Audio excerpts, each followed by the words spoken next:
7-бөлүм. Ошондо башкы ыйык кызмат кылуучу Степандан ушул чынбы деп сурады. Степан мындай деп жооп берди. Агайын туугандар жана аталар, сөзүмө кулак салгыч. Атабыз Ибраим Месопотамияда жашап турганында Харанга көчүп кетелегинде ага даңктуу Кудай келип, өз жериңден тууган уругуңдан атаңдын үйүнөн чыгып, мен көрсөтө турган жерге баргын деди. Ошондо ал Каздим жеринен чыгып, Харанга келип отурукташты. Атасы өлгөндөн кийин Кудай аны ал жактан азыр силер жашап жаткан ушул жерге көчүрдү. Ал жерден Ибраимга бир карыш жерде мурас кылып берген эмес. Бирок ал балалуу боло элек болсо да, Кудай ал жерди ага жана анын кийинки тукумуна энчилеп берүүнү убада кылды. Кудай ага, сенин тукумуң жат жерде келгин эл болот. Аларды кулга айландырып 400 жыл кысым калышат.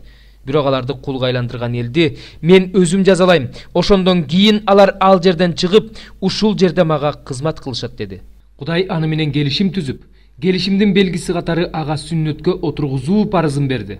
Ибраим Исхак деген уулдуу болуп, аны 8-күнү сүннөткө отургузду. Исхактан Жакып төрөлдү, Жакыптан Исраил элинин 12 уруусунун түпкү аталары төрөлдү. Алар көрө албастык кылып Жусупту Мисир жерине кулчулукка сатып жиберишти. Бирок Кудай аны менен болду. Аны баардык кыйынчылыктарынан куткарып, ага акылмандык берип, Мисир падышасы фараондон ырайым таптырды. Фараон аны бүт Мисирге жана өзүнүн падыша сарайына башчы кылып койду. Мисир жана Канаан жеринде ачарчылык болуп, элди чоң кайгы басты. Аталарыбыз нансыз калышты. Бирок Жакып Мисирде эгин бар экенин угуп, аталарыбызды ошол жакка жиберди. Бул алардын Мисирге биринчи жолку баруусу эле. Алар Мисирге экинчи жолу барышканда, Жусуп бир туугандарына "Мен силердин бир тууганыңармын" деп ачык айтты. Ошентип Жусуптун тууган уругун фараон таанып калды. Жусуп киши жиберип атасы Жакыпты жана бүт тууган уругун 75 адамды чакыртып алды. Ошентип Жакып Мисирге көчүп барды. Жакып да аталарыбыз да ошол жерде көз жумушту. Алардын сөөгү Шекем жериндеги мүрзөгө коюлду. Ибраим ал мүрзөнү Шекемдеги Хамор уулдарынан күмүшкө сатып алган эле. Кудайдын Ибраимга берген убадасынын аткарыла турган убагы жакындай берди. Элибиз да Мисир жеринде көбөйүп жатты. Кийин Жусуп жөнүндө билбеген башка падыша тактыга келди. Ошол падыша биздин элибизге каршы ар кандай айламалдарды колдонуп, кысым көрсөттү. Элибиз көбөйбөш үчүн жаңы төрөлгөн балдарды сууга таштоого мажбурлады. Ошол убакта Муса төрөлдү. Ал Кудайдын алдында абдан сүйкүмдүү эле. Аны 3 ай өз ата-энеси бакты. Ал эми сууга ташталгандан кийин аны фараондун кызы багып алып, өз уулундай тарбиялап өстүрдү. Муса Мисирде ар тараптуу билим алып, сөзү өтүмдүү, ишке жөндөмдүү адам болду.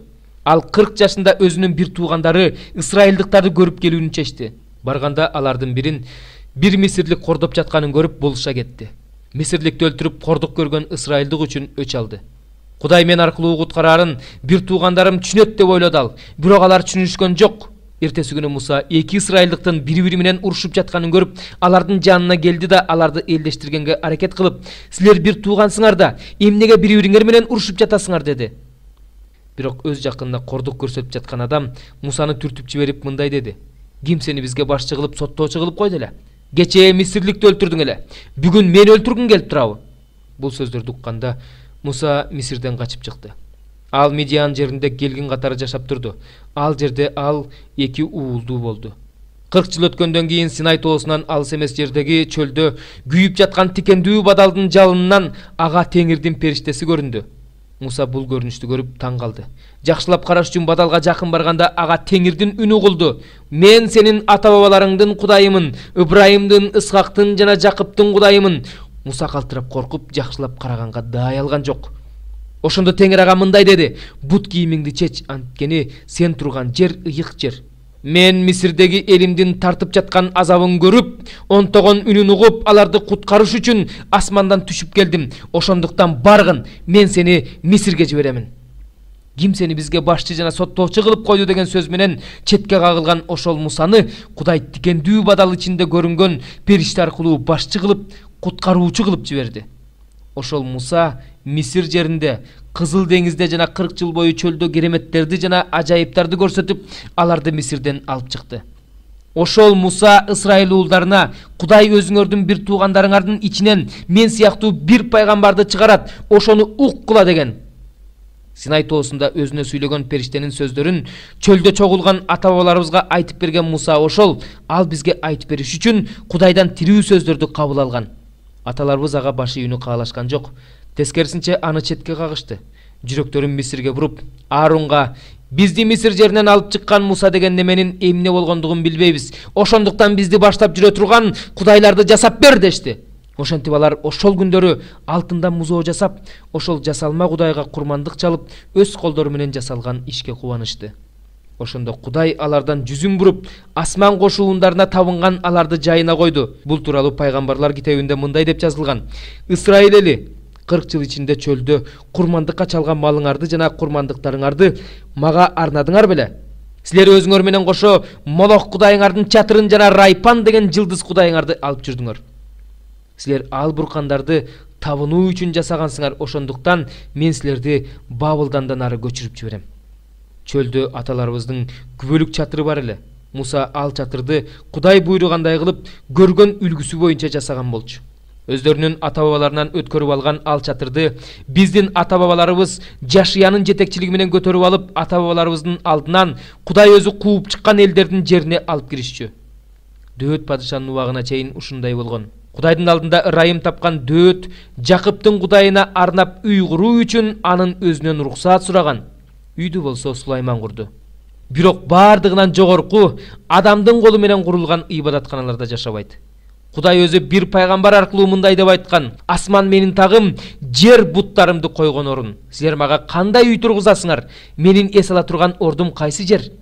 Булардын баары менин колум менен жаратылган эмеспи дейт Теңир. Тоң моюндар, жүрөктөрү менен кулактары сүннөт кылынбаган адамдар, ата-бабаларыңарга окшоп силер дайыма ыйык рухка каршы чыгасыңар. Силердин ата-бабаларыңар куугунтуктабаган бир да пайгамбар болгон эмес. Ата-бабаларыңар адилеттүүнүн келерин алдын ала жарыялагандарды өлтүрүшкөн. Силер болсо чыккынчылык кылып аны өлтүрүп салдыңар. Периштелер аркылуу берилген мыйзамды кабыл алгандар да, аны аткарбагандар да силерсиңер. Бул сөздөрдү укканда алар ага кыжырданып, тиштерин кычыратышты. Ыйык рухка толгон Степан болсо асманга көз жиберип, Кудайдын даңкын жана Кудайдын оң жагында турган Ыйсаны көрдү. Ошондо ал ачылган асманды жана Кудайдын оң жагында турган адам уулун көрүп жатам деди. Бирок алар кулактарын жаап алып, катуу кыйкырып, аны көздөй жапырт умтулушту. Алар аны шаардын сыртына алып чыгып, ташбаранга ала башташты. Күбөлөрү болсо өз кийимдерин Шабыл деген бир жаш жигиттин жанына коюп коюшту. Алар таш менен уруп жатышканда Степан: "Теңир Ыйса, менин рухумду алчы" деп сыйынды. Анан чөгөлөп катуу үн менен: "Теңир, бул күнөөнү алардын күнөөсү катары эсептебе" деди. Ушинтип айткандан кийин ал жан берди.